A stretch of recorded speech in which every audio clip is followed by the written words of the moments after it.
2 jam setelah aku memakamkan putraku yang baru berumur 8 tahun. Dengan suara gemetar gurunya meneleponku. Bu, saya menemukan sesuatu yang harus ibu lihat. Datang ke sekolah dan temui saya di kantor sekarang juga. Jangan beritahu keluarga maupun siapapun. Ini berbahaya. Dan saat aku tiba di sana, sosok yang berdiri di depan pintu membuatku gemetar ketakutan. Aku tak menyangka bahwa sosok itu adalah orang yang sangat aku kenal. Sebelum ceritanya dimulai, silakan tulis di kolom komentar dari daerah mana saja teman-teman menyimak cerita ini. Bagi kalian, ini mungkin hanya butuh beberapa detik, tapi bagi kami ini sangat berarti agar channel Hikmah Kehidupan bisa semakin berkembang. 2 jam setelah aku memakamkan putraku yang berumur 8 tahun, rumah terasa seperti neraka yang dingin. Wangi bunga melati dan sedap malam masih menyengat hidung, bercampur dengan aroma tanah basah yang menempel di ujung gamis hitamku. Orang-orang masih berlalu lalang di ruang tamu, membisikkan kata-kata belasungkawa yang terdengar kosong di telingaku. Mereka bilang, aku harus ikhlas. Mereka bilang, Kava sudah tenang di surga.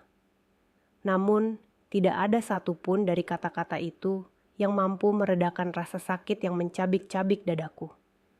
Kava baru berusia 8 tahun. Dia anak yang sehat, ceria, dan penuh energi. Dokter bilang itu serangan jantung mendadak, sebuah anomali medis yang langka. Aku tidak percaya, tapi aku tidak punya tenaga untuk membantah.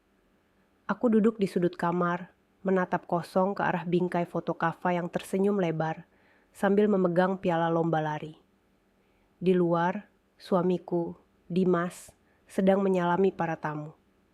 Wajahnya sembab, matanya merah, dan bahunya turun seolah menanggung beban dunia. Semua orang memuji ketabahan Dimas. Mereka bilang dia adalah suami dan ayah yang luar biasa, yang tetap tegar demi istrinya yang hancur lebur.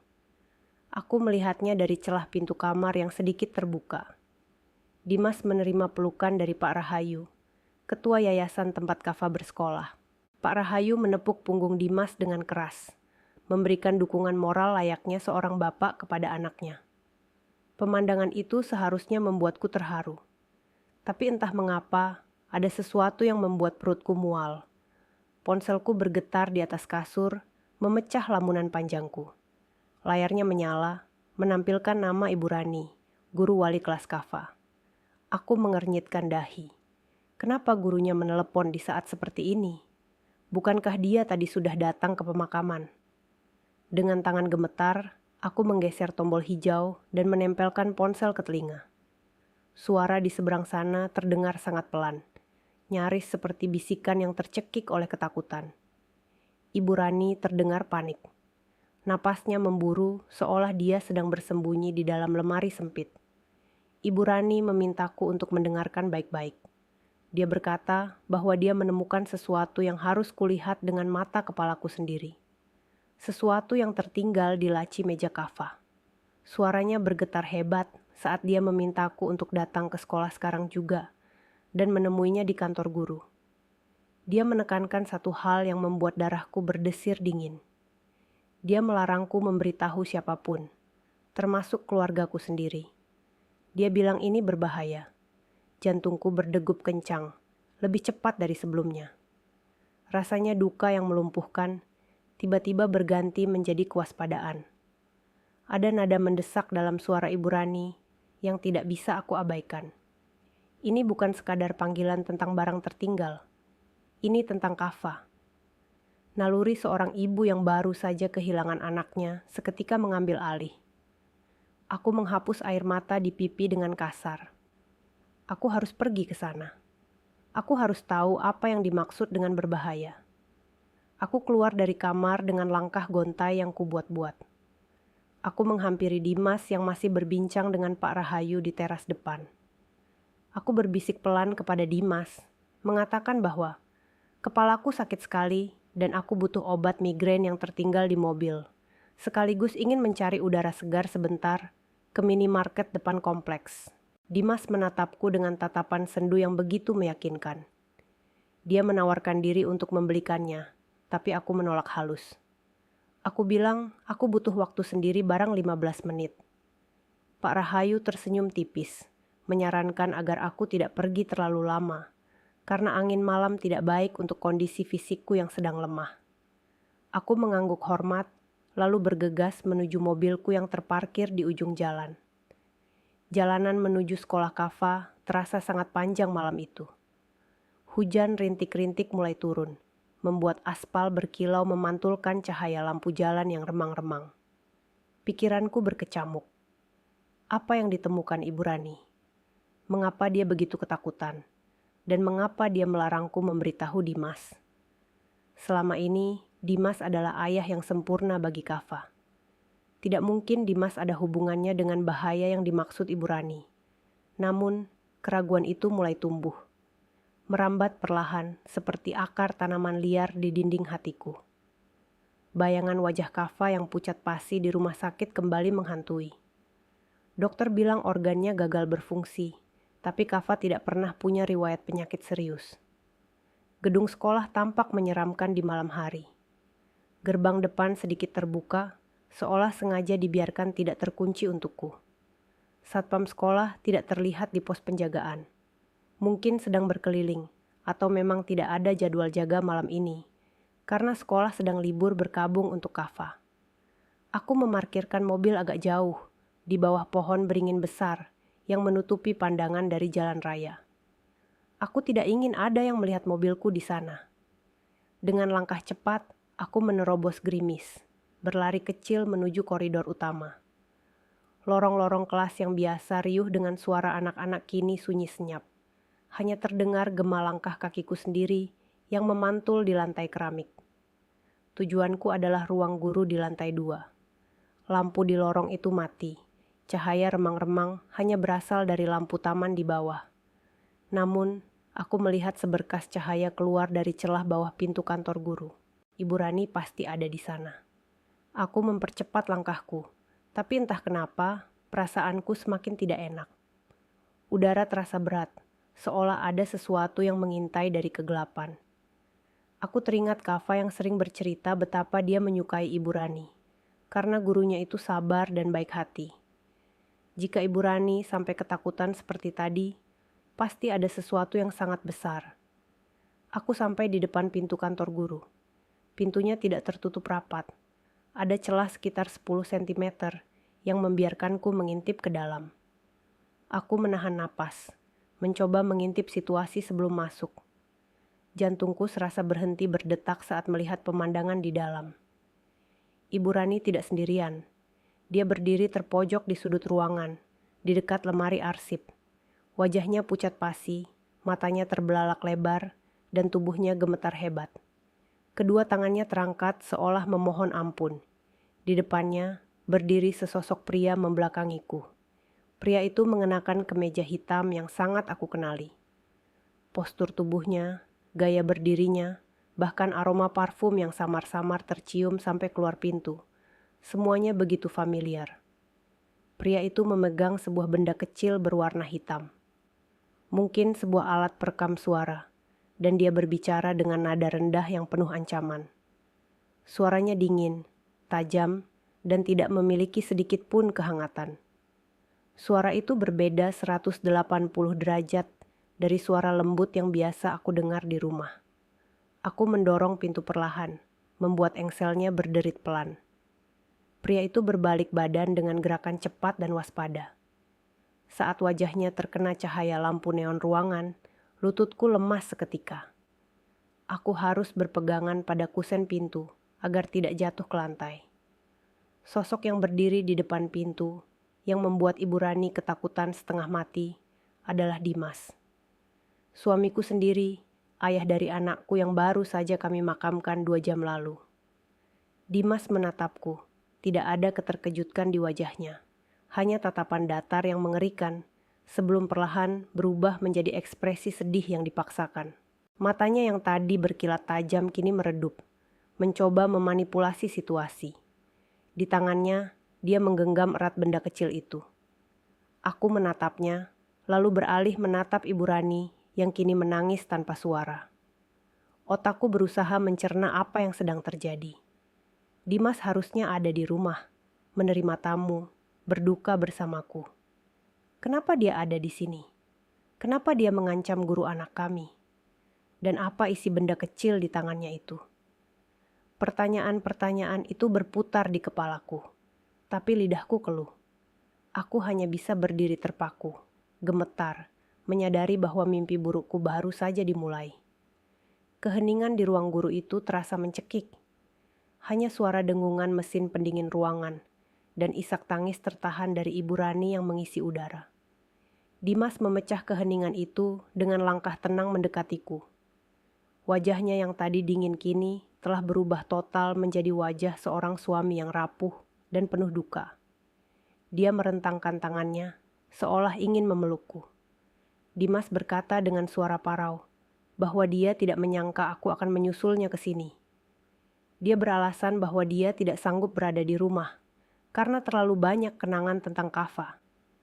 Dia bilang dia datang ke sekolah untuk mengambil barang-barang Kava yang tertinggal di laci meja karena dia ingin menyimpannya sebagai kenangan sebelum pihak sekolah membersihkan kelas besok pagi. Alasannya terdengar begitu masuk akal, begitu menyentuh hati, jika saja aku tidak melihat tatapan matanya beberapa detik yang lalu. Jika saja aku tidak melihat bagaimana Ibu Rani terpojok ketakutan di sudut ruangan. Aku menatap Ibu Rani, mencari konfirmasi. Wanita itu tampak sangat ketakutan. Matanya bergerak gelisah antara aku dan Dimas. Saat Dimas menoleh sekilas ke arahnya dengan tatapan tajam yang tersembunyi, Ibu Rani langsung mengangguk cepat, membenarkan ucapan Dimas. Ibu Rani berkata dengan suara bergetar, bahwa Pak Dimas memang datang untuk mengambil barang-barang Kava, dan mereka sedang membicarakan betapa baiknya Kava semasa hidup. Aku tahu itu bohong. Aku bisa melihat keringat dingin mengalir di pelipis Ibu Rani. Aku bisa melihat tangannya yang meremas ujung roknya hingga memutih. Dia sedang diancam. Dimas merangkul bahuku erat, terlalu erat hingga terasa menyakitkan. Dia mengajakku pulang, mengatakan bahwa tidak baik bagi kami berlama-lama di tempat yang memicu kesedihan ini. Dia mengambil sebuah kotak kardus kecil dari atas meja, yang katanya berisi buku gambar dan alat tulis Kava. Dengan gerakan yang sangat halus, Dimas memasukkan benda kecil berwarna hitam, yang tadi dipegangnya ke dalam saku celananya. Dia pikir aku tidak melihatnya, tapi mataku menangkap gerakan itu dengan jelas. Sebelum kami keluar, Dimas berjalan mendahuluiku menuju pintu. Pada detik yang sangat singkat itu, Ibu Rani mengambil kesempatan. Dia melangkah cepat mendekatiku, berpura-pura membetulkan letak jilbabku yang sedikit miring. Tangannya yang dingin menyentuh leherku, dan aku merasakan dia menyelipkan secarik kertas kecil yang dilipat rapi ke dalam lipatan kerudungku di bagian bahu. Dia menatap mataku lekat-lekat, tatapan yang menyiratkan permohonan tolong sekaligus peringatan keras. Bibirnya bergerak tanpa suara, mengucapkan satu kata, lari. Jantungku berpacu semakin kencang. Aku berusaha bersikap normal, mengangguk pelan padanya seolah berterima kasih. Dimas menoleh, menatap kami dengan curiga. Dia bertanya apa yang kami bicarakan. Aku menjawab dengan cepat bahwa Ibu Rani hanya memintaku untuk tabah. Dimas tampaknya puas dengan jawaban itu, lalu menarik tanganku untuk keluar dari ruangan. Kami meninggalkan Ibu Rani sendirian di sana, berdiri di tengah ruangan yang sunyi, seperti patung lilin, yang siap meleleh karena panasnya ketakutan. Perjalanan pulang di dalam mobil terasa seperti perjalanan menuju eksekusi mati. Dimas menyetir dengan tenang, sesekali mengusap matanya seolah menghapus air mata. Dia memutar musik klasik dengan volume pelan, jenis musik yang biasanya dia putar saat ingin menenangkan diri. Namun bagiku, musik itu terdengar seperti lagu pengiring jenazah. Aku duduk di kursi penumpang, memandang keluar jendela, menatap butiran hujan yang semakin deras memukul kaca. Tanganku meraba lipatan jilbabku, memastikan kertas kecil itu masih ada di sana. Aku ingin membacanya sekarang, tapi aku takut Dimas melihatnya. Aku melirik Dimas dari sudut mata. Pria yang sudah menikahiku selama 10 tahun ini tiba-tiba terasa seperti orang asing. Aku mengingat kembali semua kejadian beberapa bulan terakhir. Kava yang sering mengeluh sakit perut, Kava yang menjadi lemas dan sering tertidur, dan Dimas yang selalu bersikeras menangani sendiri obat-obatan Kava. Dimas yang selalu melarangku membawa Kava ke dokter lain dengan alasan dokter keluarga kami, yang ternyata adalah sepupu jauh Pak Rahayu, sudah paling mengerti kondisi Kava. Potongan-potongan teka-teki itu mulai tersusun di kepalaku, membentuk sebuah gambaran yang mengerikan. Sesampainya di rumah, suasana sudah lebih sepi. Sebagian besar tamu sudah pulang, hanya tinggal beberapa kerabat dekat yang sedang membereskan kursi di halaman. Aku langsung beralasan bahwa aku merasa sangat pusing dan ingin segera tidur. Dimas menawarkan untuk membuatkan teh hangat, tapi aku menolak. Aku bilang, aku hanya butuh tidur. Aku masuk ke kamar, mengunci pintu, dan menyandarkan punggungku di sana. Napasku memburu. Aku menunggu sampai langkah kaki Dimas terdengar menjauh menuju dapur. Dengan tangan gemetar, aku mengambil kertas kecil dari lipatan jilbabku. Kertas itu robekan dari buku tulis sekolah. Tulisannya cakar ayam, ditulis dengan tergesa-gesa, mungkin saat aku sedang berjalan di koridor tadi. Aku membacanya di bawah cahaya lampu tidur yang remang. Kava tidak sakit jantung. Obatnya ditukar dengan racun dosis rendah. Cek boneka beruang di kamar Kava. Dia merekam sesuatu sebelum pergi. Hati-hati, suamimu berbahaya. Duniaku runtuh seketika, lututku tidak lagi mampu menopang tubuhku, dan aku merosot ke lantai. Kava, anakku sayang. Dia tidak meninggal karena sakit. Dia dibunuh. Dan pembunuhnya ada di rumah ini, membuatkan teh di dapur, bersandiwara sebagai ayah yang berduka. Rasa sakit yang tadi kurasakan berubah menjadi kemarahan yang membakar. Air mataku kering seketika. Aku tidak boleh menangis sekarang. Aku harus membuktikan kebenaran ini. Aku bangkit dan berjalan mengendap-endap menuju kamar Kava, yang letaknya bersebelahan dengan kamar utama. Pintu kamarnya tertutup rapat. Aku membukanya perlahan. Aroma minyak telon dan bedak bayi masih tercium kuat di sini. Aroma khas Kava. Kamar ini masih sama seperti saat dia tinggalkan.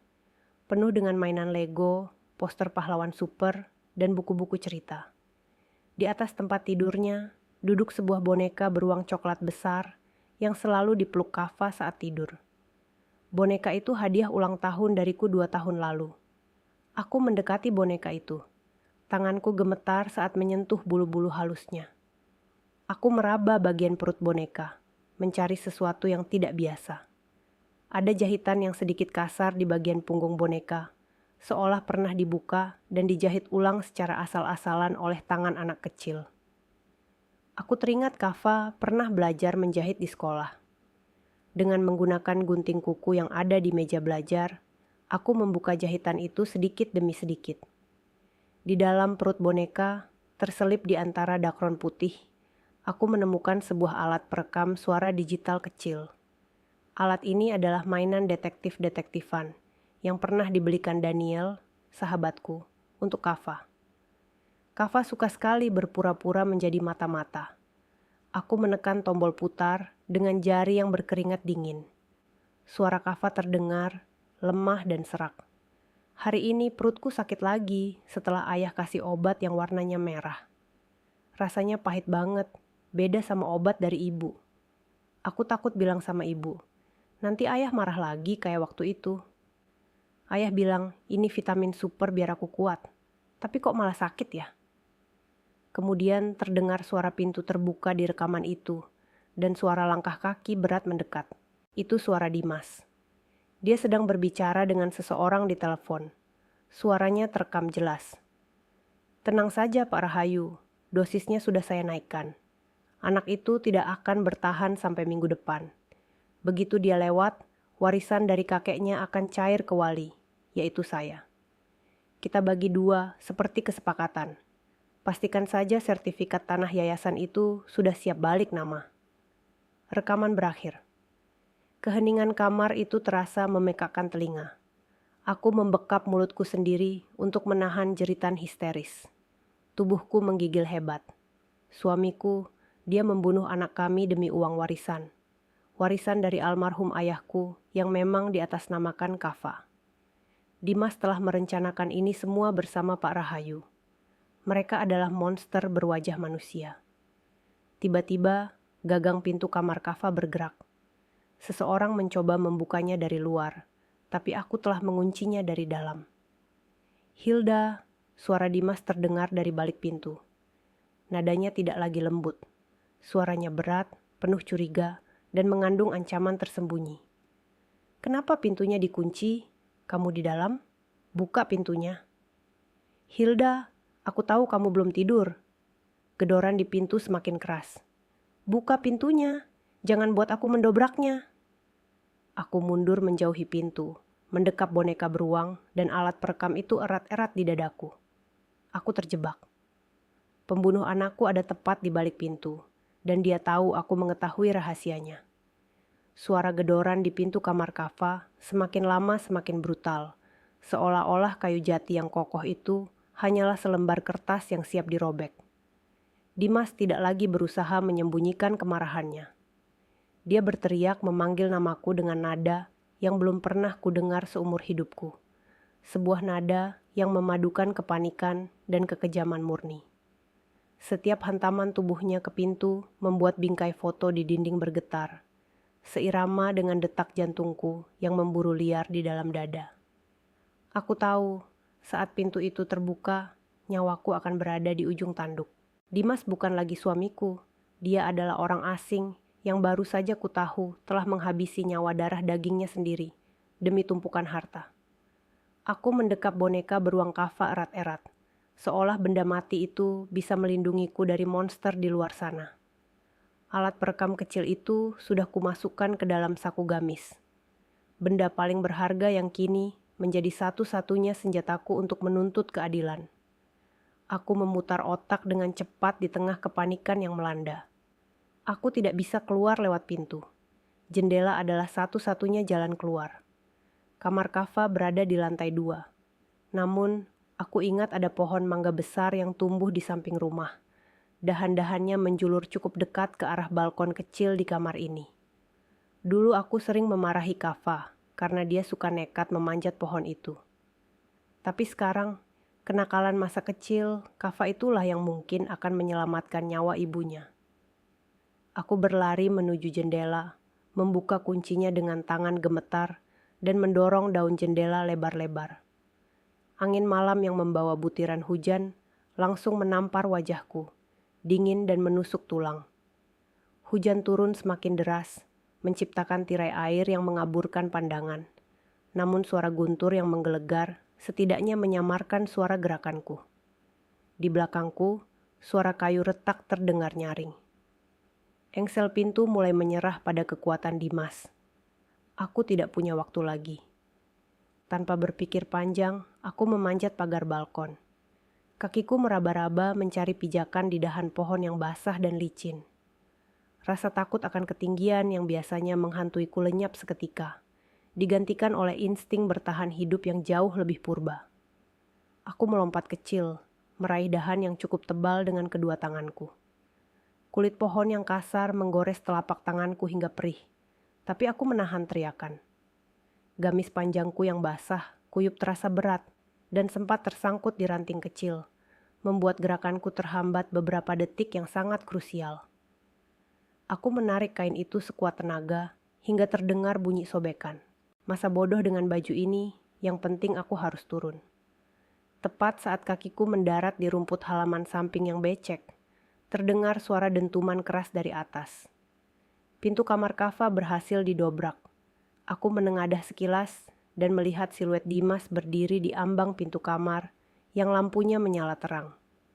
Dia berlari ke arah balkon, menjulurkan kepalanya keluar, menatap ke dalam kegelapan malam.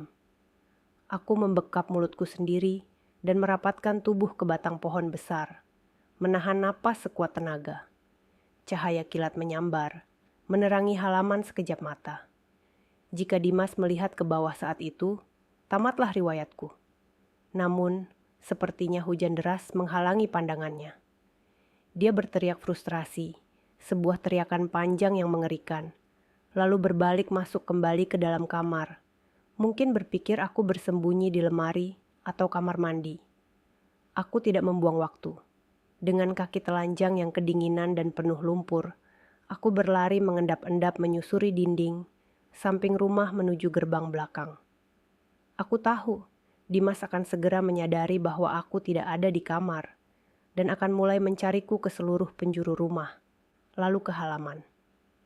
Aku harus keluar dari kompleks perumahan ini sebelum dia menggerakkan satpam atau orang-orang bayarannya.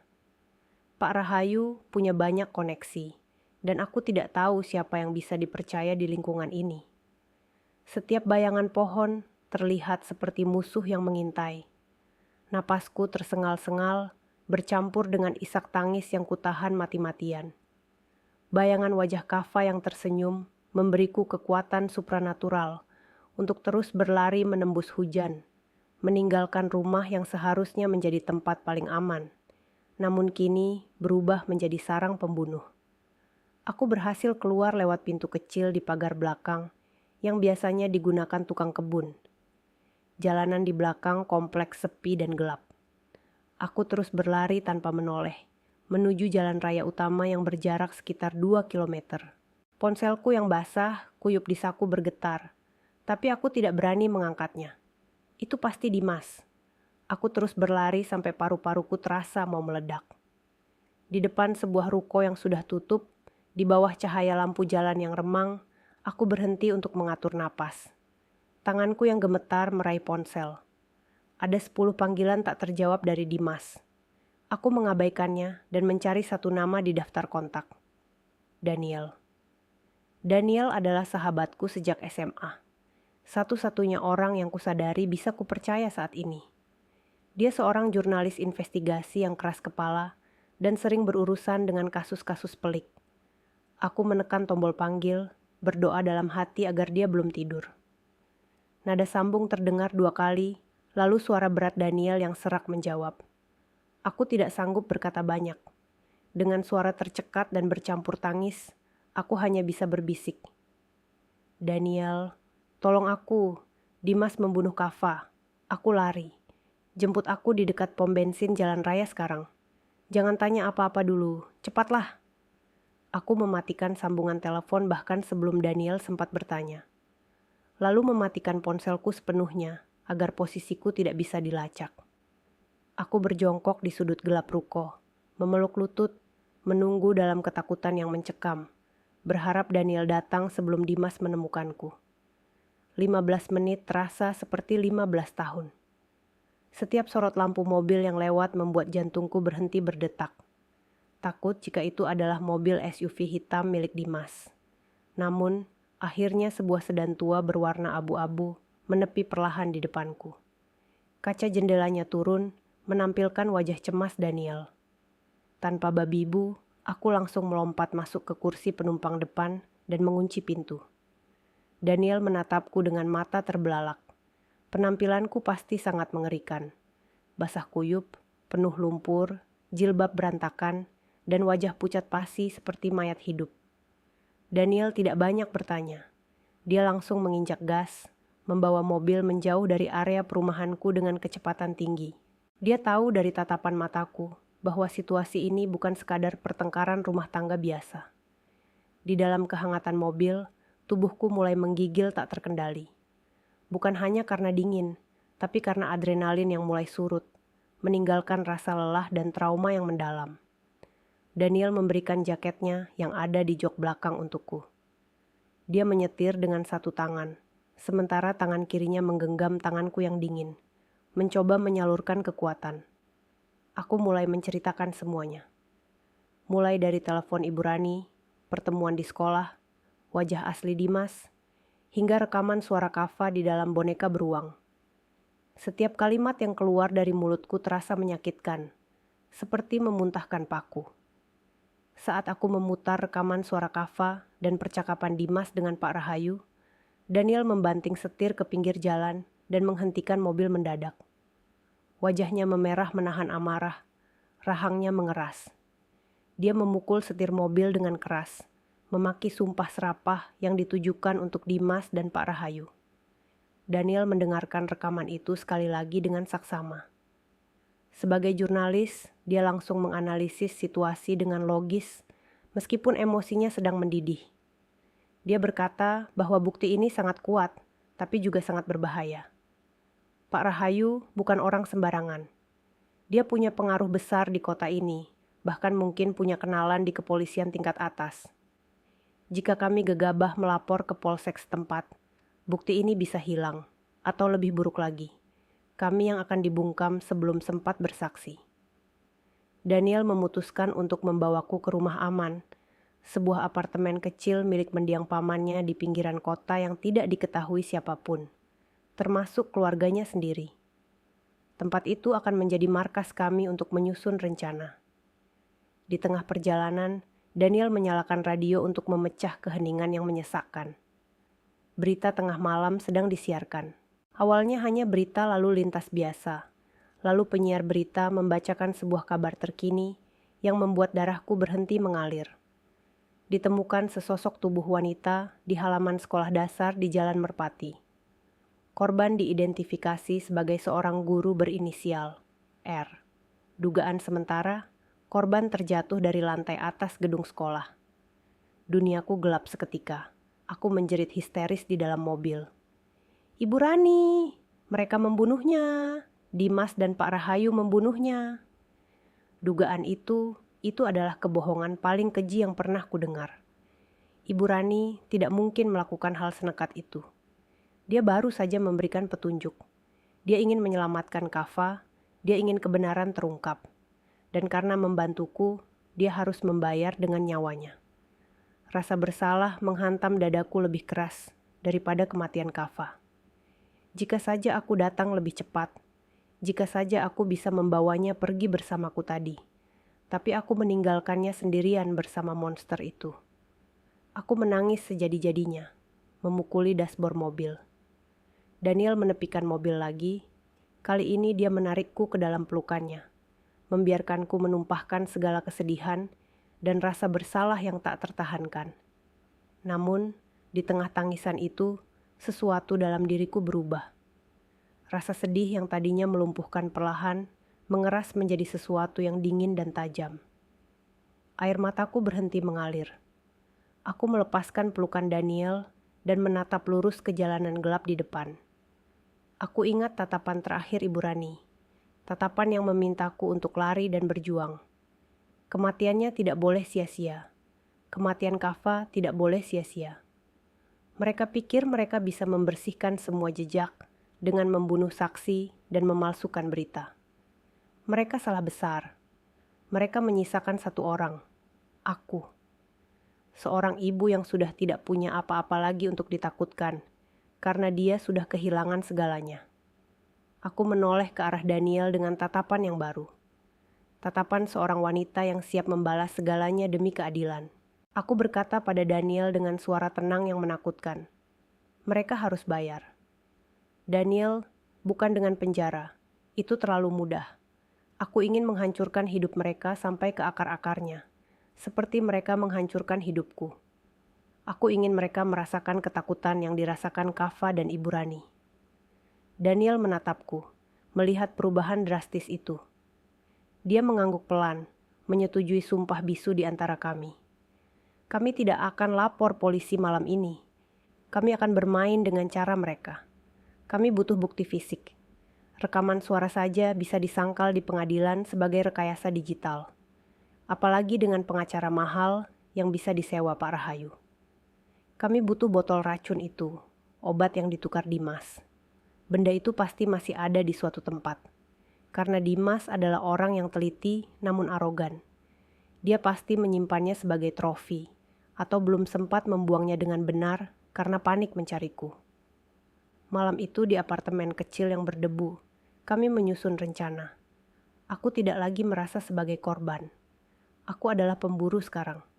Aku memotong rambutku pendek, membuang gamis hitamku, dan meminjam pakaian kasual bekas paman Daniel. Identitas Hilda yang lemah dan penurut sudah mati bersama Kava. Besok, aku akan kembali ke sarang ular itu. Bukan sebagai istri yang pulang, tapi sebagai mimpi buruk yang tidak pernah mereka perhitungkan. Kami menyusun strategi untuk menyusup kembali ke rumah dan kantor Dimas. Aku tahu di mana Dimas biasa menyembunyikan barang-barang rahasianya. Ada brankas tersembunyi di balik lukisan di ruang kerjanya. Brankas yang dia pikir aku tidak tahu kombinasinya. Padahal, aku pernah melihatnya membukanya bertahun-tahun lalu. Tanggal lahir Kava. Ironis sekali, dia menggunakan tanggal lahir anak yang dibunuhnya sebagai kunci keamanannya. Besok, permainan sesungguhnya akan dimulai.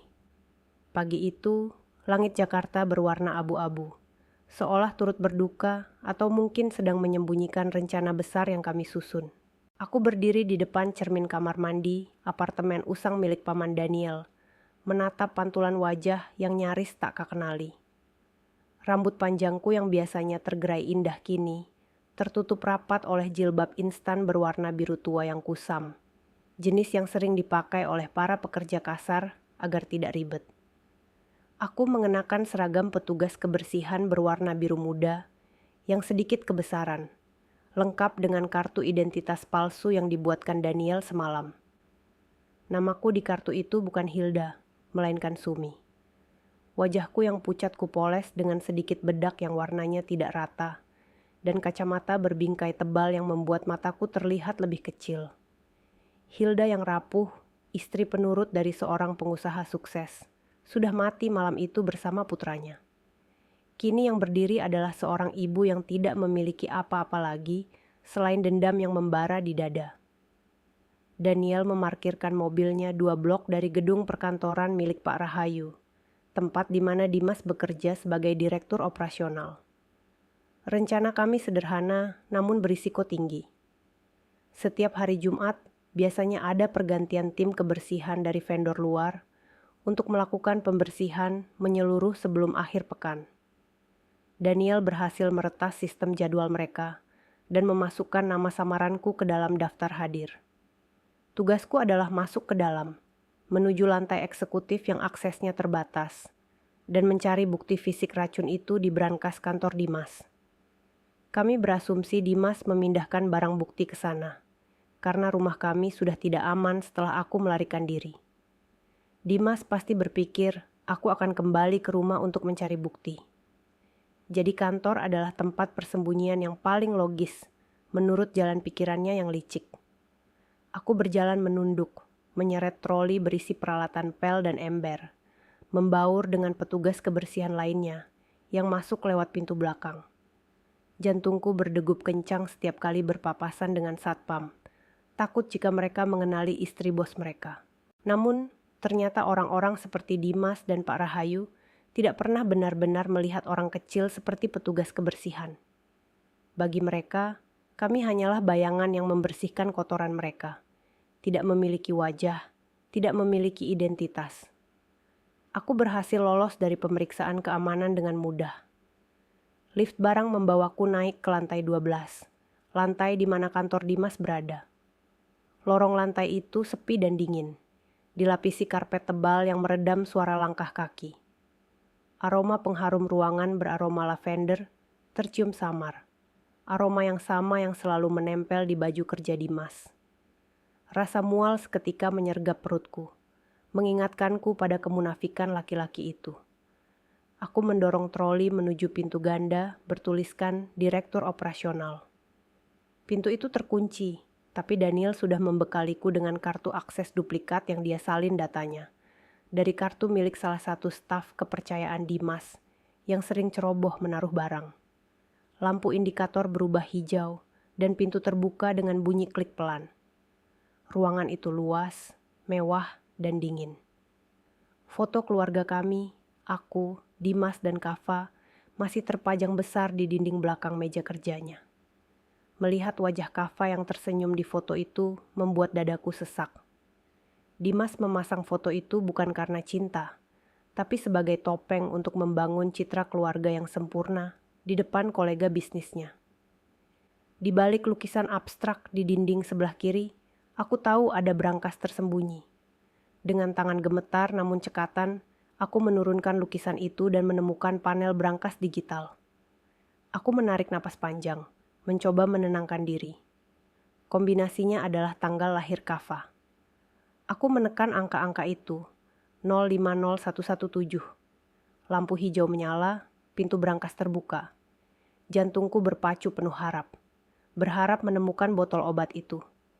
Namun, saat aku melongok ke dalam, brankas itu kosong dari botol obat. Hanya ada tumpukan dokumen sertifikat tanah, beberapa gepok uang tunai, dan paspor ganda milik Dimas. Kecewa menghantamku, tapi aku tidak boleh menyerah. Aku mulai memotret dokumen-dokumen itu dengan kamera tersembunyi di kancing bajuku. Dokumennya menunjukkan pemindahan aset yayasan secara ilegal ke rekening pribadi Dimas. Ini bukti korupsi, tapi belum cukup membuktikan pembunuhan. Tiba-tiba, terdengar suara langkah kaki dan tawa renyah dari arah koridor mendekat ke pintu ruangan. Panik menyergapku. Aku segera menutup brankas, menggantung kembali lukisan dengan miring karena terburu-buru, dan menyambar kain lap. Aku merunduk di balik sofa besar di sudut ruangan, berpura-pura sedang membersihkan debu di kaki meja, tepat saat pintu terbuka. Dimas masuk diikuti oleh seorang wanita muda berpenampilan modis. Itu Bella, sekretaris pribadinya. Aku menahan napas, berusaha mengecilkan tubuhku di balik bayang-bayang sofa. Mereka tidak menyadari keberadaanku karena posisi sofa yang membelakangi pintu dan tertutup oleh lemari arsip tinggi.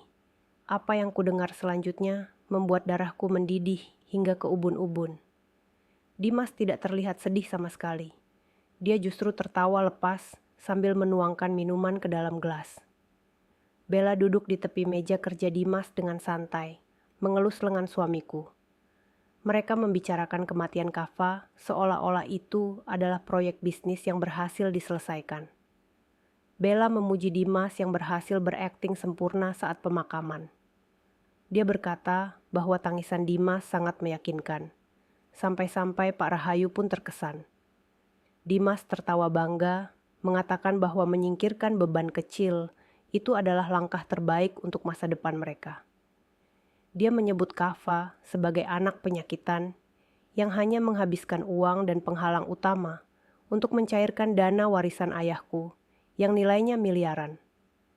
Tanganku mengepal erat hingga kuku-kuku menancap ke telapak tangan, menimbulkan rasa perih yang menjagaku tetap sadar agar tidak melompat keluar dan mencekik mereka berdua saat itu juga.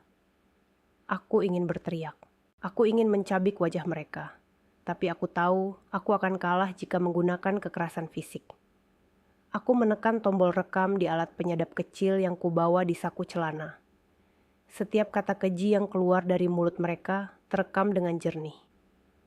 Mereka merencanakan liburan ke Eropa bulan depan, setelah situasi mereda dan uang warisan cair. Mereka bahkan menertawakan kebodohanku yang melarikan diri, menganggapku sebagai istri gila yang akan segera ditemukan mayatnya diselokan karena depresi. Tenang saja, sayang, kata Dimas sambil mengecup kening Bella. Suara yang dulu selalu membuatku merasa aman, kini terdengar seperti desis ular berbisa. Hilda itu lemah. Tanpa aku, dia tidak bisa apa-apa. Kalaupun dia lapor polisi, siapa yang akan percaya? Pak Rahayu sudah mengatur semuanya. Polisi, dokter forensik, semuanya ada di kantong kita. Botol racun itu juga sudah kubuang ke tempat pembakaran sampah medis pagi ini. Tidak ada jejak. Kita menang. Mendengar itu, harapanku untuk menemukan botol racun musnah. Tapi aku mendapatkan sesuatu yang lebih berharga. Pengakuan lisan yang angkuh dan rencana mereka yang melibatkan banyak pihak. Saat mereka beranjak keluar untuk makan siang, aku menunggu 10 menit di dalam persembunyianku dengan air mata amarah yang mengalir diam-diam. Setelah yakin mereka pergi, aku keluar dari ruangan itu dengan membawa dendam yang lebih besar. Sebelum pergi, aku meninggalkan satu pesan kecil.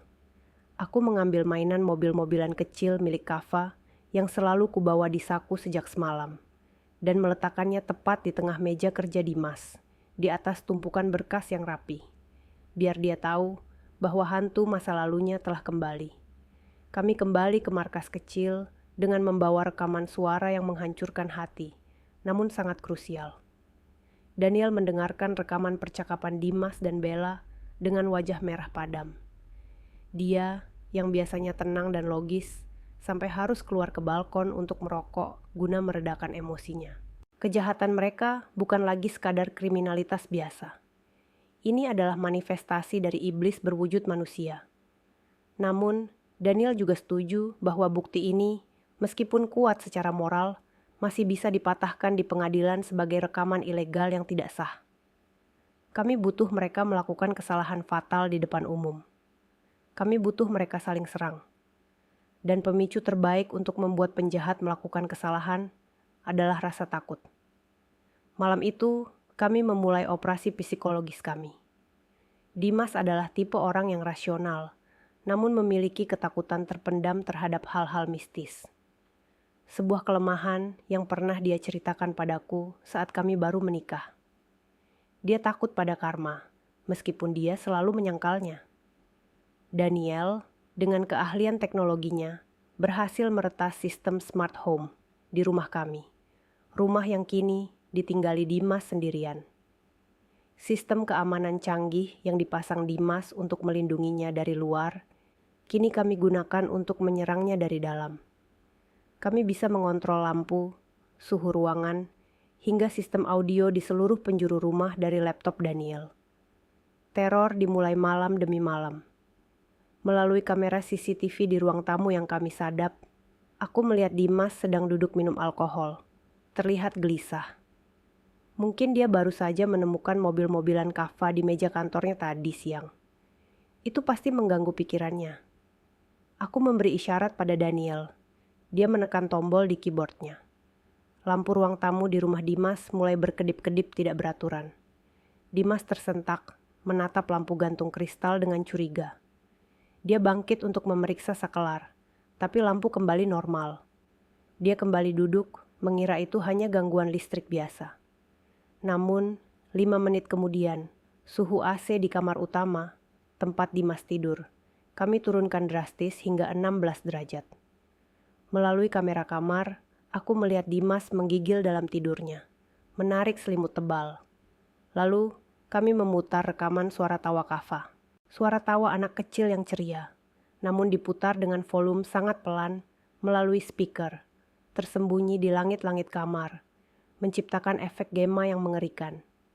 Dimas terbangun dengan mata terbelalak. Dia duduk tegak di tempat tidur, menoleh ke kiri dan kanan, mencari sumber suara. "Siapa itu?" teriaknya dengan suara parau. "Henning, kami mematikan suaranya." Dimas kembali berbaring, tapi matanya tetap terbuka, waspada. Malam demi malam kami lakukan hal yang sama, namun dengan intensitas yang semakin meningkat. Kami tidak membiarkannya tidur nyenyak. Kami membuatnya lelah secara mental dan fisik. Pada malam ketiga, kami melakukan sesuatu yang lebih ekstrim. Saat Dimas sedang mandi, kami memutar rekaman suara kava yang merintih kesakitan. Saat meminum obat racun itu, suaranya menggema di seluruh kamar mandi. Dimas lari keluar dari kamar mandi dengan hanya berbalut handuk, terpleset di lantai yang basah dan jatuh tersungkur. Wajahnya pucat pasi, matanya liar ketakutan. Dia mulai berteriak-teriak memanggil nama Bella, menuduh Bella yang mengerjainya, karena hanya Bella yang punya akses ke rumah itu selain dirinya. Benih perpecahan mulai tumbuh. Dimas yang paranoid mulai mencurigai semua orang di sekitarnya. Puncak dari rencana kami adalah acara gala dana yayasan yang akan diadakan lusa di sebuah hotel bintang 5. Pak Rahayu akan memberikan pidato, dan Dimas dijadwalkan menerima penghargaan sebagai ayah teladan yang tetap berkontribusi pada yayasan meski sedang berduka. Judul penghargaan itu saja sudah membuatku ingin muntah. Ini adalah panggung sandiwara terbesar mereka, dan kami berencana mengubahnya menjadi panggung eksekusi sosial mereka.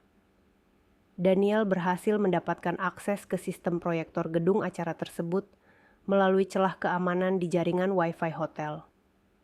Kami menyiapkan sebuah video pendek. Bukan video kenangan manis seperti yang mereka siapkan, melainkan sebuah montas horor dari kebenaran yang mereka sembunyikan. Malam acara tiba. Aku dan Daniel memantau dari sebuah mobil van sewaan di parkiran hotel. Melalui layar monitor, aku melihat Dimas datang bersama Pak Rahayu. Dimas terlihat sangat buruk. Kantung matanya hitam, wajahnya tirus, dan dia terus-menerus menoleh ke belakang seolah ada yang mengikutinya. Bella juga ada di sana, tampak cantik namun terlihat kesal, karena Dimas terus membentaknya setiap kali dia mencoba mendekat. Ketegangan di antara mereka terlihat jelas. Saat Pak Rahayu memanggil Dimas ke atas panggung untuk menerima penghargaan, semua tamu bertepuk tangan. Dimas naik ke podium, memegang piala kristal dengan tangan gemetar, dan mulai mengucapkan pidato munafiknya tentang betapa dia merindukan Kafah. Sekarang, perintahku pada Daniel. Daniel menekan tombol eksekusi. Layar besar di belakang Dimas yang seharusnya menampilkan foto Kafah yang tersenyum, tiba-tiba berubah menjadi statis berisi suara kaya memekakkan telinga. Tamu-tamu undangan menutup telinga mereka kaget. Gambar di layar berubah menjadi merah darah, lalu muncul tulisan besar dengan font yang seolah ditulis dari tetesan darah. Aku tahu apa yang kalian lakukan. Suasana hening seketika. Dimas berbalik menatap layar, wajahnya kehilangan darah. Lalu, suara rekaman percakapan Dimas dan Bella di kantor diputar lewat pengeras suara utama gedung dengan volume maksimal. Suara Dimas yang angkuh terdengar jelas. Anak penyakitan itu, racunnya sudah kubuang. Kita menang. Seluruh ruangan terkesiap. Para tamu saling pandang dengan tatapan ngeri. Bella menjerit di meja bundarnya, mencoba lari, tapi kakinya lemas. Pak Rahayu berdiri mematung. Wajahnya merah padam, menahan murka sekaligus malu. Dimas panik total. Dia berteriak ke mikrofon. Ini bohong, ini rekayasa, seseorang mencoba menjebakku. Tapi suaranya tenggelam oleh cemoohan para hadirin. Dalam kepanikan itu, tatapan Dimas terkunci pada Pak Rahayu. Dia melihat Pak Rahayu memberi isyarat pada kepala keamanannya untuk mengamankan Dimas, bukan untuk melindunginya, tapi untuk menyingkirkannya agar nama yayasan tidak terseret. Dimas sadar dia akan dijadikan kambing hitam tunggal. Kau! Teriak Dimas sambil menunjuk Pak Rahayu di depan ratusan orang. Kau yang menyuruhku, kau yang merencanakan pembagian warisan itu. Jangan pura-pura suci Rahayu. Kalau aku hancur, kau juga ikut hancur. Pengakuan publik yang tidak disengaja itu terekam oleh puluhan kamera wartawan yang meliput acara. Kekacauan pecah. Aku tersenyum di dalam mobil van. Umpan telah dimakan. Tikus-tikus itu kini saling menggigit satu sama lainnya. Dan kami hanya perlu menunggu waktu yang tepat untuk memberikan pukulan terakhir. Kekacauan di acara gala dana yayasan malam itu menjadi titik balik yang menghancurkan segalanya bagi Dimas dan Pak Rahayu. Video yang kami putar dan rekaman suara yang menggema di seluruh aula hotel telah menjadi viral dalam hitungan menit. Media sosial meledak. Para tamu undangan yang sebagian besar adalah pejabat dan pengusaha yang menghidupi pengaruh segera menjaga jarak, meninggalkan gedung dengan wajah jijik dan ngeri. Dimas, yang malam itu seharusnya menjadi bintang, kabur terbirit-birit lewat pintu dapur hotel, dikejar oleh puluhan wartawan yang haus berita sensasional. Dia menghilang ke kegelapan malam, bersembunyi seperti tikus got yang terpojok. Sementara itu, Pak Rahayu menggunakan pengaruhnya untuk menahan media sementara waktu. Tapi aku tahu, fondasi kekuasaannya sudah retak parah. Teriakan Dimas di panggung yang menuduh Pak Rahayu sebagai otak di balik rencana warisan itu adalah kartu as kami. Namun, itu belum cukup untuk memenjarakan mereka secara permanen. Pengacara Pak Rahayu pasti akan berdalih bahwa itu hanyalah racauan orang stres yang sedang mengalami gangguan mental karena duka. Kami butuh bukti yang lebih konkret. Sebuah konfrontasi langsung di mana mereka saling mengakui peran masing-masing tanpa ada penyangkalan. Aku dan Daniel kembali ke apartemen persembunyian dengan adrenalin yang masih memompa kencang. Kami tidak merayakan keberhasilan kecil ini karena kami tahu binatang buas akan menjadi paling berbahaya saat dia terluka. Dimas sekarang adalah buronan sosial, meski belum resmi menjadi buronan polisi karena surat penangkapan belum keluar. Dia pasti sedang bersembunyi, panik, dan yang paling penting, dia pasti merasa dikhianati oleh Pak Rahayu yang membiarkan keamanannya menyeret Dimas turun panggung. Celah inilah yang akan kami manfaatkan. Kami akan mengadu domba mereka hingga mereka saling membunuh karakter, atau bahkan saling membunuh secara fisik. Daniel menyiapkan 2 ponsel sekali pakai yang tidak bisa dilacak. Kami akan memainkan peran sebagai dalang di balik layar. Menggerakkan boneka-boneka yang sudah putus asa. Pesan pertama kami kirimkan kepada Pak Rahayu. Kami berpura-pura menjadi Dimas. Pesan itu berisi ancaman dingin. Aku punya salinan dokumen asli pengalihan aset yayasan yang Bapak tanda tangani. Jika Bapak tidak membantuku keluar dari kota ini malam ini juga, kurimkan ke polisi. Pak Rahayu yang panik membalas setuju untuk bertemu di tempat terpencil. Bukan untuk bernegosiasi, tapi untuk membereskan masalah, yaitu melenyapkan Dimas. Pesan kedua kami kirimkan kepada Dimas. Kali ini kami berpura-pura menjadi orang kepercayaan Pak Rahayu.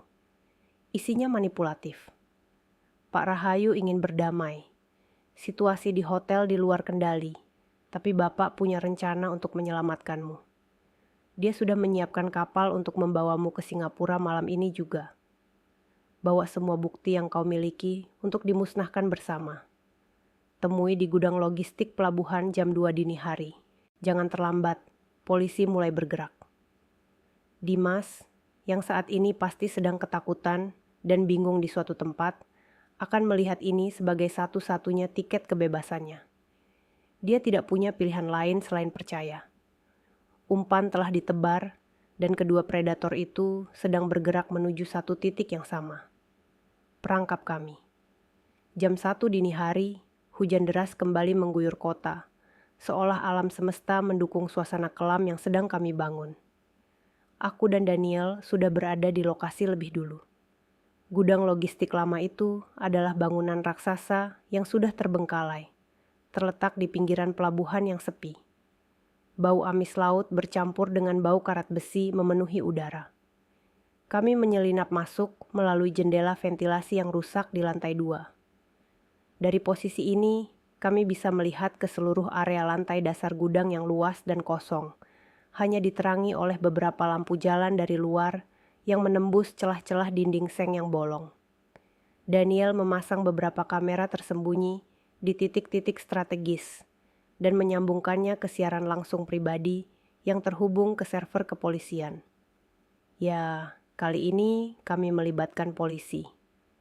Daniel sudah menghubungi kenalannya di reserse kriminal, memberikan bukti awal rekaman suara, dan memberitahu bahwa transaksi besar akan terjadi di gudang ini malam ini. Polisi sedang dalam perjalanan untuk mengepung tempat ini. Tapi kami butuh waktu agar Dimas dan Rahayu berbicara dulu sebelum siren polisi meraung. Tepat pukul 2 kurang 10 menit, sebuah mobil sedan hitam masuk ke area gudang. Lampu depannya menyorot debu-debu yang berterbangan. Pintu mobil terbuka dan keluarlah Pak Rahayu. Dia tidak sendirian. 2 orang berbadan tegap yang sepertinya pengawal pribadinya ikut turun. Namun Pak Rahayu memberi isyarat agar mereka menunggu di luar. Dia masuk ke dalam gudang sendirian, memegang sebuah tas koper kecil. Tangan kanannya selalu berada di balik jasnya, di mana aku yakin dia menyembunyikan senjata api.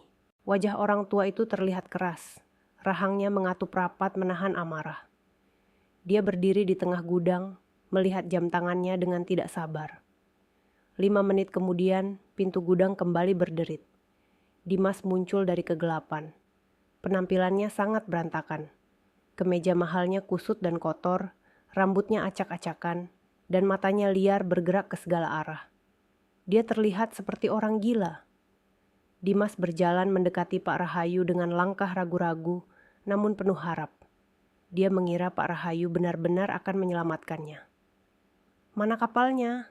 tanya Dimas dengan suara parau. Suaranya memantul di dinding-dinding gudang yang kosong. "Kau janji akan membawaku pergi dari sini." Pak Rahayu tertawa, sebuah tawa kering yang meremehkan. Kapal?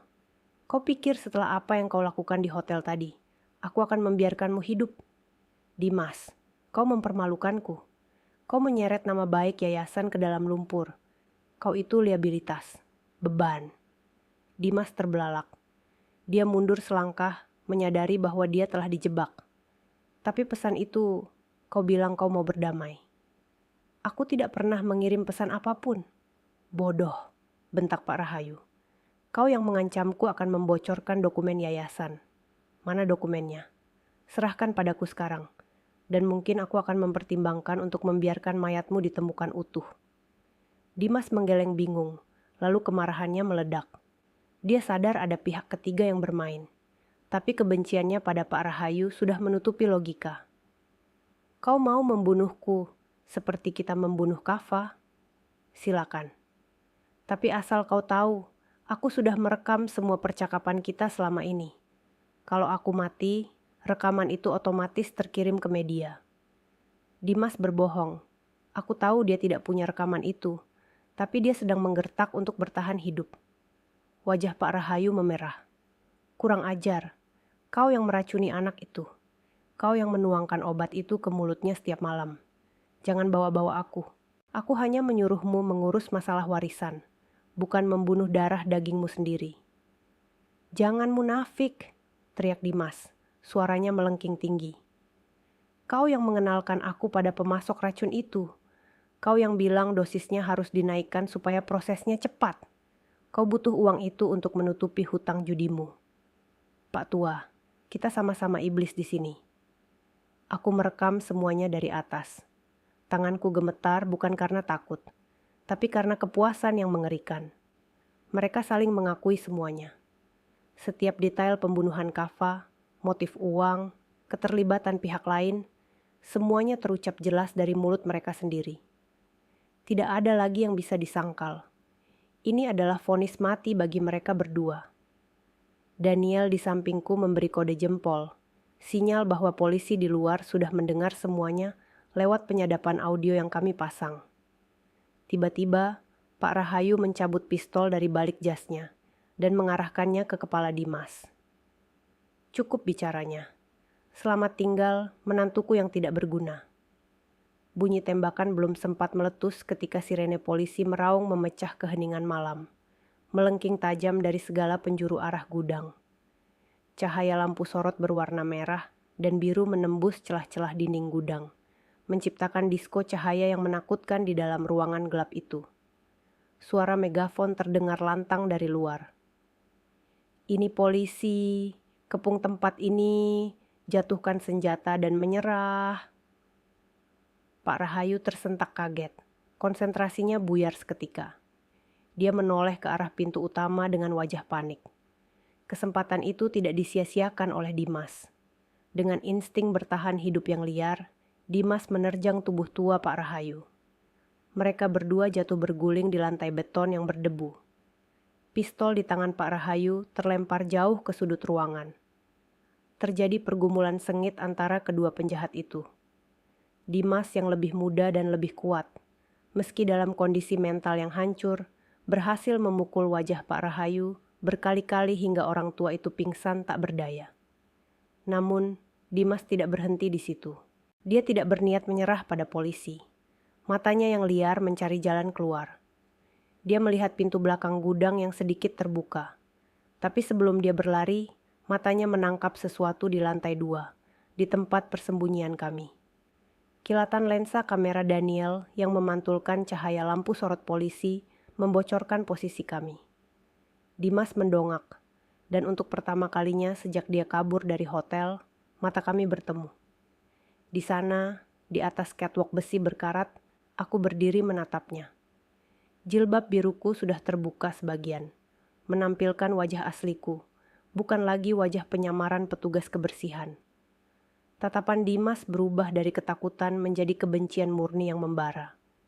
Dia menyadari segalanya sekarang, bahwa hantu yang menerornya, pesan-pesan palsu itu, jebakan ini, semuanya adalah perbuatanku. Hilda, teriaknya menggema, suaranya seperti lolongan binatang buas yang terluka. Bukannya lari menjauh, Dimas justru berlari menaiki tangga besi menuju ke tempat kami berada. Dia sudah gila. Dia tidak peduli lagi pada polisi di luar. Satu-satunya tujuannya sekarang adalah menghancurkanku. Daniel menarik tanganku. "Lari, Hilda, lewat atap." Kami berlari menyusuri jembatan besi itu, menuju pintu keluar darurat di atap gudang. Suara langkah kaki Dimas yang berat terdengar mengejar di belakang.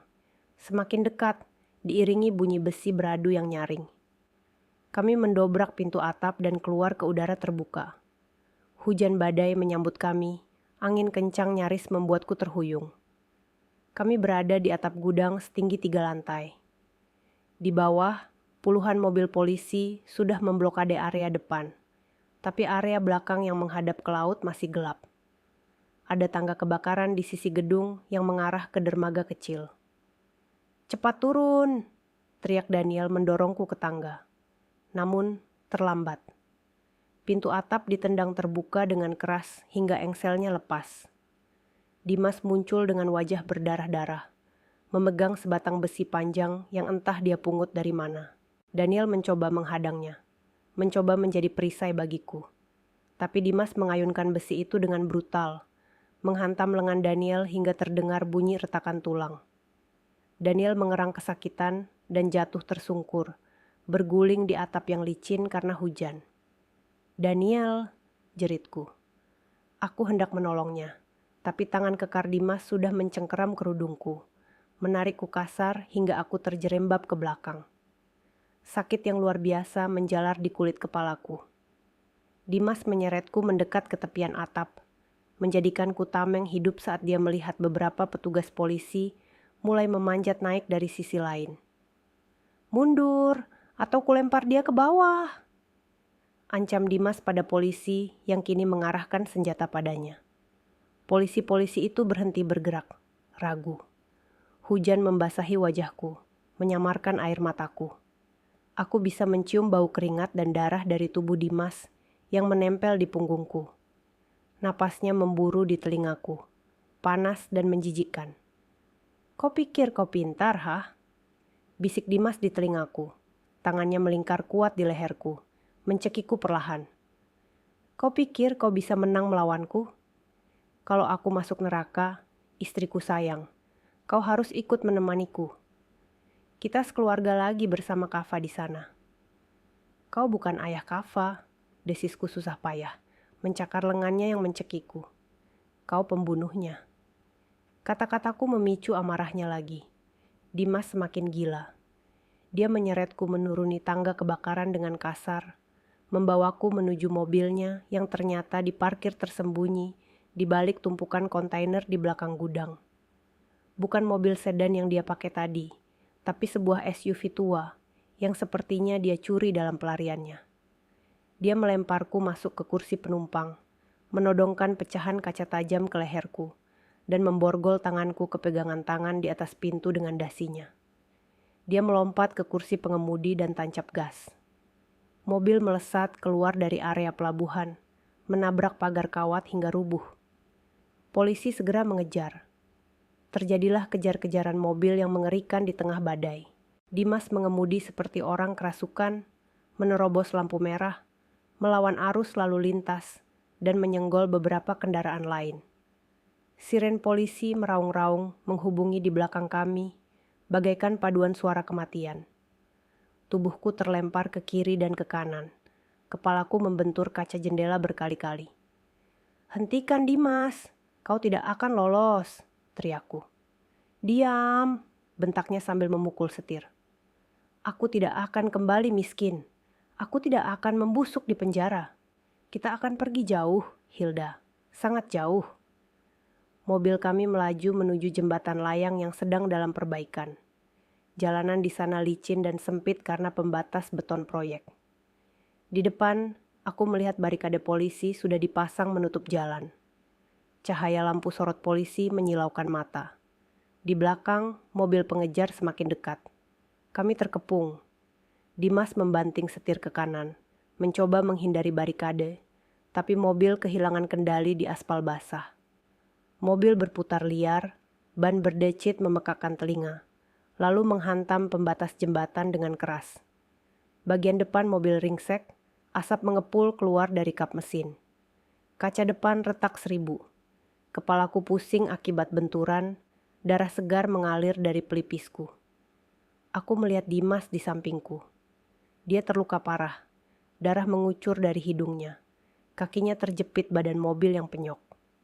Tapi dia masih sadar. Dia menatapku, lalu menatap pistol polisi yang kini mengepung mobil kami dari segala arah. Dia tertawa, tawa putus asa yang menyedihkan. Dia meraih pecahan kaca besar dari dashboard yang hancur, lalu menarikku mendekat. Dia tidak berniat menyerah. Dia membuka pintu mobilnya yang rusak, menyeretku keluar bersamanya ke pinggir jembatan. Di bawah sana sungai hitam yang deras mengalir siap menelan kami. Satu langkah lagi kalian mendekat. Dia mati, teriak Dimas pada polisi. Dia menempelkan pecahan kaca itu tepat di nadi leherku. Aku bisa merasakan dingin dan tajamnya kaca itu mengiris tipis kulitku. Perih, tapi anehnya, aku tidak lagi merasa takut. Rasa takutku sudah habis dihabiskan oleh duka. Yang tersisa hanyalah tekad untuk mengakhiri ini. Aku menatap mata Dimas, melihat pantulan iblis di sana, dan aku tahu, aku harus melakukan sesuatu yang drastis. Ini bukan lagi tentang bertahan hidup. Ini tentang memastikan dia mendapatkan karmanya, bahkan jika aku harus terluka. Hujan badai di atas jembatan layang itu seolah menjadi saksi bisu pertarungan terakhir antara kebenaran dan kejahatan. Angin kencang menderu, menampar wajahku yang basah oleh air hujan bercampur darah. Di bawah sana, sungai hitam mengalir deras, siap menelan siapa saja yang jatuh ke dalamnya. Namun, kengerian alam itu tidak sebanding dengan kengerian yang kurasakan dari hembusan napas Dimas di telingaku. Pecahan kaca tajam itu menempel erat di kulit leherku. Begitu erat hingga aku bisa merasakan perihnya irisan tipis yang mulai mengeluarkan darah hangat. Dimas berdiri di belakangku, menjadikan tubuhku sebagai tameng hidup dari puluhan moncong senjata api, polisi yang mengepung kami. Cahaya lampu sorot yang menyilaukan membuat mataku sakit, tapi aku memaksakan diri untuk tetap membuka mata. Aku tidak ingin mati dalam keadaan memejamkan mata. Aku ingin melihat kehancuran laki-laki ini. Dimas berteriak-teriak seperti orang gila, suaranya parau menembus suara hujan. Dia menuntut helikopter, menuntut uang tebusan, menuntut jalan bebas hambatan. Permintaan-permintaan yang tidak masuk akal dari seorang pria yang sudah kehilangan akal sehatnya. Polisi merespons lewat pengeras suara, meminta Dimas untuk tenang dan lepaskan Sandera. Namun negosiasi itu hanya membuat Dimas semakin agresif. Cengkraman tangannya di lenganku semakin kuat, hingga rasanya tulangku akan remuk. Aku bisa merasakan detak jantungnya yang memburu di punggungku. Detak jantung seorang pengecut yang takut menghadapi konsekuensi perbuatannya. Di momen genting itu, rasa takut yang sedari tadi melumpuhkanku perlahan menguap, digantikan oleh ketenangan yang aneh. Aku teringat wajah Kava yang pucat di dalam peti mati. Aku teringat wajah Ibu Rani yang ketakutan sebelum dibunuh. Mereka tidak punya kesempatan untuk melawan, tapi aku punya.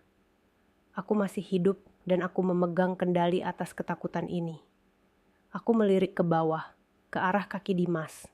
Kaki kanannya terluka parah akibat benturan mobil tadi. Terjepit badan kendaraan sebelum dia menyeretku keluar. Darah segar merembes dari celana bahannya yang robek. Dia bertumpu goyah pada kaki kirinya. Itu kelemahannya. Aku mengumpulkan seluruh tenaga yang tersisa di tubuhku, yang gemetar kedinginan. Aku tidak lagi peduli jika pecahan kaca di leherku akan menggores lebih dalam. Dalam satu tarikan napas panjang, aku melakukan hal yang paling tidak diduganya. Aku memutar tubuhku sekuat tenaga, mengabaikan rasa perih di leher, dan menancapkan gigi-gigiku sedalam mungkin ke lengan Dimas yang memegang pecahan kaca. Aku menggigitnya dengan kekuatan penuh. Kekuatan seorang ibu yang marah, hingga aku merasakan rasa amis darahnya di mulutku. Dimas menjerit kesakitan. Refleks tubuhnya membuatnya melonggarkan cengkeraman sesaat. Pecahan kaca itu terlepas dari tangannya dan jatuh berdenting di aspal basah. Tidak membuang kesempatan sedetik pun, aku mengangkat kaki kananku dan menendang lutut kaki kanannya yang sudah terluka parah itu dengan sekuat tenaga. Terdengar bunyi krak yang mengerikan, bunyi tulang yang patah atau sendi yang hancur total. Teriakan Dimas kali ini jauh lebih keras. Melengking memecah malam, sebuah lolongan kesakitan murni yang membuat bulu kuduk berdiri. Tubuhnya yang besar ambruk ke aspal, tidak mampu menopang berat badannya sendiri. Dia berguling-guling memegangi kakinya, melupakan keberadaanku, melupakan polisi, melupakan segalanya selain rasa sakit yang tak tertahankan itu. Polisi tidak membuang waktu. Dalam hitungan detik, mereka menyerbu maju. Aku ditarik mundur oleh tangan-tangan kekar berseragam, dijauhkan dari Dimas yang masih meraung-raung di tanah. Beberapa petugas langsung menindih tubuh Dimas, memborgol tangannya ke belakang dengan kasar. Namun, Dimas masih mencoba melawan, menendang-nendang dengan sisa kakinya yang sehat, meludah dan memaki. Salah satu polisi terpaksa melumpuhkannya dengan tembakan peringatan yang diarahkan ke paha kirinya, karena dia berusaha merebut senjata petugas. Bunyi letusan senjata itu mengakhiri perlawanan Dimas. Dia terkulai lemas, darah menggenang di sekeliling tubuhnya, bercampur dengan air hujan yang terus mengguyur tanpa ampun. Aku berdiri di sana, di balik barisan polisi, menatapnya dengan napas tersengal. Wajah tampan yang dulu kucintai itu kini berlumuran darah dan lumpur, menyeringai kesakitan, menatapku dengan tatapan kosong. Para medis segera datang mengerubungiku, membersihkan luka di leherku, menyelimutiku dengan selimut termal oranye, dan menanyakan apakah aku baik-baik saja. Aku tidak menjawab. Mataku terpaku pada sosok Dimas yang sedang diangkat ke tandu dengan penjagaan super ketat. Saat tandu itu lewat di depanku, Dimas menoleh. Tidak ada lagi arogansi, tidak ada lagi tatapan kosong mereka. Yang ada hanya ketakutan. Dia sadar hidupnya sudah berakhir. Daniel muncul dari kerumunan petugas medis di belakang, lengannya dibebat karena retak tulang akibat pukulan Dimas di atap gudang tadi. Dia berjalan tertatih mendekatiku, wajahnya lebam tapi matanya memancarkan kelegaan luar biasa. Dia merangkul bahuku dengan satu tangannya yang sehat, dan pada saat itulah pertahananku runtuh. Aku menangis, bukan karena sedih, tapi karena beban berat yang selama ini menindih dadaku akhirnya terangkat. Keesokan harinya, berita penangkapan Dimas dan Pak Rahayu menjadi headline di seluruh stasiun televisi nasional dan media cetak. Wajah mereka terpampang jelas sebagai dalang pembunuhan berencana dan korupsi yayasan. Namun, hukuman penjara hanyalah awal dari karma mereka. Alam semesta bekerja dengan cara yang misterius dan menyakitkan untuk menyeimbangkan neraca keadilan. Dimas dilarikan ke rumah sakit Polri dengan kondisi kaki kanan yang hancur parah. Dokter mengatakan bahwa infeksi dari luka, terbukanya yang terkena air kotor jalanan, dan serpihan besi mobil telah menyebar dengan sangat cepat, menyebabkan gangren. Jaringan kakinya membusuk dalam hitungan jam, seolah tubuhnya sendiri menolak keberadaannya. Di ruang perawatan isolasi penjara yang dingin dan berbau obat-obatan keras, Dimas menerima vonis medis yang menghancurkan jiwanya. Untuk menyelamatkan nyawanya dari penyebaran infeksi darah, dokter harus melakukan amputasi. Ironi yang begitu pekat terasa di udara. Dimas, yang meracuni anaknya sendiri hingga organ dalamnya rusak perlahan, kini harus melihat bagian tubuhnya sendiri dipotong dan dibuang. Ketika dia sadar dari operasi, dia mendapati kaki kanannya sudah hilang sebatas lutut. Dia berteriak histeris, menangis, memohon agar ini hanya mimpi buruk, tapi ini nyata. Dia yang dulu begitu bangga dengan penampilan fisiknya, yang selalu ingin terlihat sempurna dan berwibawa, kini menjadi cacat permanen. Dia harus menghabiskan sisa hidupnya di kursi roda atau dengan tongkat, menjadi simbol kelemahan yang paling dia benci. Karma telah mengambil langkah kakinya, sebagaimana dia mengambil masa depan Kava. Sementara itu, Nasib Pak Rahayu tidak kalah menyedihkan. Pria tua yang selama ini dipuja sebagai tokoh masyarakat yang dermawan itu ditangkap di gudang dalam keadaan pingsan setelah dipukuli Dimas. Namun, pukulan fisik itu tidak seberapa dibandingkan dengan pukulan mental yang dia terima. Saat diinterogasi polisi, tekanan darah Pak Rahayu melonjak drastis. Dia terkena serangan stroke parah di dalam sel tahanan sementara. Serangan itu melumpuhkan separuh tubuhnya dan merusak kemampuan bicara. Pria yang dulu begitu fasih bersilat lidah, yang bisa memanipulasi orang dengan kata-kata manis dan pidato yang memukau, kini hanya bisa mengeluarkan suara erangan yang tidak jelas. Mulutnya miring, air liur terus menetes tanpa bisa dikontrol. Dia terbaring tak berdaya di kasur tipis penjara, bergantung sepenuhnya pada bantuan orang lain, bahkan untuk buang air. Hartanya disita negara, keluarganya meninggal karena malu, dan dia menghabiskan harinya menatap langit-langit sel yang lembab dengan tatapan kosong penuh penyesalan. Bella, sang sekretaris dan selingkuhan, juga tidak luput dari jaring hukum. Dia ditangkap di bandara saat mencoba kabur ke luar negeri dengan membawa perhiasan hasil pemberian Dimas. Di hadapan penyidik, Bella mencoba menyelamatkan dirinya sendiri dengan menimpakan semua kesalahan pada Dimas. Dia memberikan semua bukti tambahan, termasuk catatan transaksi keuangan ilegal yang dia simpan sebagai asuransi. Namun, pengkhianatannya tidak membebaskannya. Dia dijerat pasal berlapis sebagai penadah dan turut serta dalam perencanaan pembunuhan. Wajah cantiknya yang dulu selalu terpoles, make up mahal, kini kusam dan layu di balik jeruji besi. Dia menjadi sasaran bully narapidana wanita lainnya yang membenci pelakor dan pembunuh anak. Kehidupannya yang glamor berganti dengan kehidupan keras penjara yang menyiksa. Aku dan Daniel memantau semua perkembangan ini dari kejauhan. Kami tidak merasa kasihan sedikit pun. Setiap kali melihat berita tentang penderitaan mereka, aku hanya teringat pada Kava yang merintih kesakitan sendirian di kamarnya. Rasa sakit yang mereka alami sekarang belum sebanding dengan nyawa suci yang telah mereka renggut. Namun setidaknya mereka menderita. Mereka hancur secara fisik, mental, dan sosial. Masyarakat mengutuk mereka, tidak ada tempat bagi mereka untuk bersembunyi lagi. Nama baik yang mereka agung-agungkan telah menjadi sampah. Suatu sore, aku diminta datang ke rumah sakit penjara untuk memberikan kesaksian tambahan. Aku melewati lorong yang dijaga ketat menuju kamar tempat Dimas dirawat. Dari balik kaca jendela kecil di pintu, aku melihatnya. Dimas sedang duduk di kursi roda, menatap dinding kosong. Tubuhnya kurus kering, wajahnya tirus, dan ditumbuhi jenggot yang tidak terawat. Dia terlihat 10 tahun lebih tua. Tidak ada lagi Dimas yang gagah. Yang ada hanyalah sisa-sisa manusia yang rusak. Saat dia menyadari keberadaanku di balik kaca, dia menoleh pelan. Mata kami bertemu. Aku melihat air mata mengalir di pipinya yang cekung.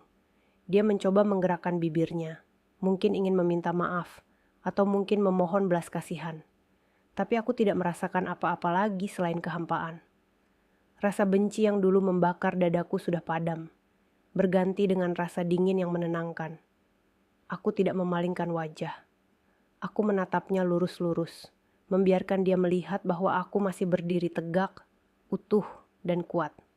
Aku, wanita yang dia anggap lemah, adalah orang yang menghancurkannya. Aku berbalik badan dan melangkah pergi, meninggalkan Dimas yang menangis sendirian dalam keheningan yang menyiksa, terkurung dalam tubuhnya yang cacat dan dosa-dosanya yang tak terampuni. 6 bulan telah berlalu sejak malam badai di jembatan itu. Waktu berjalan lambat namun pasti, menyembuhkan luka fisik meski meninggalkan parut yang tak akan pernah hilang sepenuhnya. Pagi ini, langit Jakarta begitu cerah. Biru bersih tanpa awan, seolah alam semesta sedang membuka babak baru dalam hidupku. Aku berdiri di depan cermin besar di kamarku, bukan kamar di rumah lama yang penuh kenangan buruk itu, melainkan di rumah baru yang lebih sederhana dan hangat. Aku merapikan jilbabku yang berwarna krem cerah, warna yang melambangkan ketenangan. wajah di cermin itu bukan lagi wajah Hilda yang ketakutan dan sembab oleh air mata. Itu adalah wajah seorang wanita yang telah berjalan melewati neraka dan keluar sebagai pemenang. Ada garis ketegasan di rahangku, ada sinar ketabahan di mataku. Hari ini adalah hari pembacaan vonis akhir. Gedung pengadilan dipenuhi oleh wartawan, aktivis perlindungan anak, dan masyarakat yang mengikuti kasus ini sejak awal. Ruang sidang terasa sesak dan panas, namun aku merasa dingin dan tenang. Daniel duduk di sampingku, mengenakan kemeja batik rapi. Lengannya sudah sembuh total, dan dia kembali menjadi sosok sahabat yang bisa diandalkan. Dia menggenggam tanganku erat saat majelis hakim memasuki ruangan. Ketukan palu hakim membuka sidang yang sangat dinanti-nantikan ini. Dimas didorong masuk dengan kursi roda. Dia menunduk dalam-dalam, tidak berani menatap ke arah pengunjung sidang yang mencemoohnya. Pak Rahayu tidak bisa hadir karena kondisi kesehatannya yang semakin memburuk, sehingga dia diwakili oleh pengacaranya. Namun proses hukum tetap berjalan untuknya. Bella duduk di kursi terdakwa lain dengan wajah pucat pasi, terus-menerus menggigit bibirnya hingga berdarah. Jaksa penuntut umum membacakan tuntutan dengan suara lantang yang menggelegar, menguraikan kembali kekejian yang mereka lakukan. Perencanaan pembunuhan terhadap anak di bawah umur, pemalsuan dokumen, korupsi, hingga penghilangan nyawa saksi kunci, Ibu Rani. Hakim ketua, seorang wanita paruh baya dengan tatapan tajam dan bijaksana, mulai membacakan putusannya. Ruangan senyap seketika, seolah semua orang menahan napas secara bersamaan. Kata demi kata meluncur dari mulut hakim, menusuk jantung para terdakwa. Dimas terbukti secara sah dan meyakinkan melakukan pembunuhan berencana terhadap anak kandungnya sendiri dengan motif penguasaan harta. Mengingat tidak ada hal yang meringankan dan perbuatannya tergolong sangat sadis serta mencederai hati nurani kemanusiaan, hakim menjatuhkan vonis maksimal, hukuman mati. Ruang sidang meledak dengan seruan syukur. "Alhamdulillah," teriak beberapa orang di belakang. Dimas tersentak di kursi rodanya. Tubuhnya gemetar hebat dan untuk pertama kalinya aku mendengarnya meraung menangis dengan suara keras. Suara penyesalan yang terlambat. Dia mencengkeram pegangan kursi rodanya seolah ingin lari, tapi dia tidak bisa kemana-mana. Vonis mati adalah akhir dari perjalanannya. Pak Rahayu divonis penjara seumur hidup tanpa kemungkinan remisi. Sebuah hukuman yang lebih kejam baginya karena dia harus membusuk di dalam sel dengan tubuh yang lumpuh sampai ajal menjemput. Bella divonis 20 tahun penjara. Keadilan telah ditegakkan. Palu diketuk 3 kali, menutup lembaran kelam masa laluku secara hukum. Setelah sidang selesai, aku tidak langsung pulang. Ada satu misi terakhir yang harus kuselesaikan untuk benar-benar menutup buku ini. Seluruh aset Dimas dan Pak Rahayu yang disita negara, serta uang warisan ayahku yang menjadi sumber malapetaka ini, berhasil kuselamatkan melalui perjuangan hukum Daniel. Aku tidak ingin menggunakan sepeser pun uang itu untuk kepentingan pribadiku. Uang itu berlumuran darah Kava. Aku ingin membersihkannya. Kami pergi menuju sebuah bangunan tua di pinggiran kota yang baru saja selesai direnovasi. Di atas pintu gerbangnya terpasang papan nama yang indah dengan tulisan berwarna-warni. Rumah Kava, Yayasan Perlindungan dan Pendidikan Anak. Ya, aku menggunakan seluruh uang warisan itu untuk membangun panti asuhan dan rumah aman bagi anak-anak korban kekerasan dalam rumah tangga. Tempat ini akan menjadi surga bagi mereka yang senasib dengan Kava. Tempat di mana mereka akan dilindungi, dicintai, dan didengarkan. Aku berjalan menyusuri lorong panti yang dicat dengan warna-warna cerah. Suara tawa anak-anak terdengar riuh dari arah taman bermain di belakang. Aku melihat anak-anak berlarian mengejar bola, bermain ayunan, dan bernyanyi. Pemandangan itu membuat hatiku hangat. Di dinding lobi utama terpasang foto besar Kava yang sedang tersenyum lebar, dan di sebelahnya ada foto Ibu Rani. Aku juga menyisihkan sebagian dana untuk merenovasi sekolah tempat Ibu Rani mengajar dulu, membangun perpustakaan baru yang diberi nama Perpustakaan Rani, agar namanya selalu dikenang sebagai pahlawan pendidikan, bukan korban pembunuhan. Sore harinya, saat matahari mulai condong ke barat dan memancarkan cahaya keemasan yang syahdu, aku dan Daniel pergi ke pemakaman umum. Makam Kava dan Ibu Rani letaknya berdampingan, di bawah naungan pohon Kamboja yang rindang.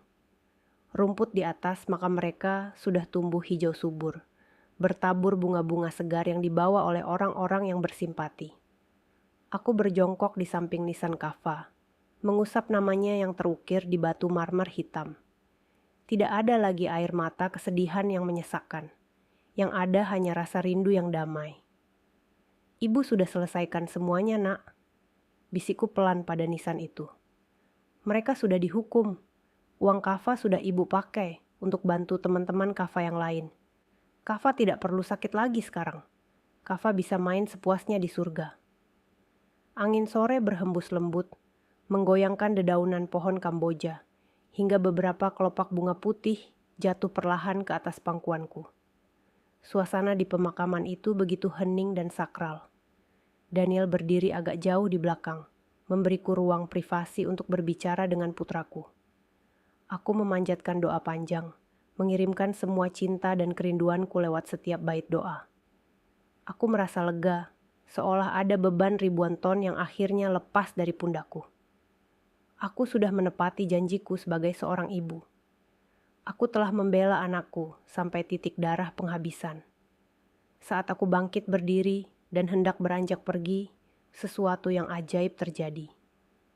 Matahari senja menciptakan bias cahaya yang indah di antara pepohonan. Di ujung jalan setapak pemakaman, sekitar 10 meter di depanku, aku melihat sesosok bayangan kecil berdiri. Jantungku berdesir, tapi bukan karena takut. Sosok itu mengenakan baju tidur bergambar pahlawan super favorit Kava. Baju yang sama yang kupakaikan terakhir kali sebelum dia dimakamkan. Itu Kava. Dia tidak terlihat pucat atau kesakitan seperti di mimpi-mimpi burukku selama ini. Dia terlihat sehat, pipinya merona, dan senyumnya begitu cerah hingga menyilaukan mata. Kava tidak berkata apa-apa, dia hanya berdiri di sana, menatapku dengan mata berbinar bahagia. Dia mengangkat tangan kanannya dan melambai perlahan padaku. Lambaian perpisahan yang manis, lambaian yang mengatakan, "Aku baik-baik saja, Ibu. Terima kasih." Air mataku menetes satu kali. Air mata kebahagiaan. Aku membalas lambaiannya dengan tangan gemetar dan senyum lebar di wajahku. "Selamat jalan, sayang," bisikku. Bayangan Kava perlahan memudar seiring dengan cahaya matahari yang meredup, menyatu dengan kehangatan senja, lalu menghilang sepenuhnya. Tapi rasa hangat di dadaku tidak hilang. Kava sudah tenang. Dia benar-benar sudah pergi ke tempat yang lebih baik, membawa serta semua rasa sakitnya. Aku berbalik badan. Daniel tersenyum padaku, mengulurkan tangannya. Aku menyambut uluran tangannya dengan mantap. Kami berjalan beriringan meninggalkan area pemakaman, meninggalkan masa lalu yang kelam di belakang punggung kami. Di depan sana, jalanan membentang luas, diterangi oleh lampu-lampu kota yang mulai menyala satu persatu. Hidup masih panjang, dan aku siap untuk menjalaninya. Aku bukan lagi sekadar korban atau ibu yang berduka. Aku adalah Hilda, wanita yang selamat dari badai, pendiri rumah Kava, dan pembela anak-anak yang tak bersuara. Fajar baru telah menyingsing, dan aku melangkah menyambutnya dengan kepala tegak. Terima kasih telah menyimak kisah ini di Hikmah Kehidupan. Jangan lupa untuk subscribe agar Anda tidak ketinggalan cerita inspiratif lainnya. Silakan tulis pendapat Anda di kolom komentar atau sebutkan dari kota mana Anda berasal. Sampai jumpa di video berikutnya.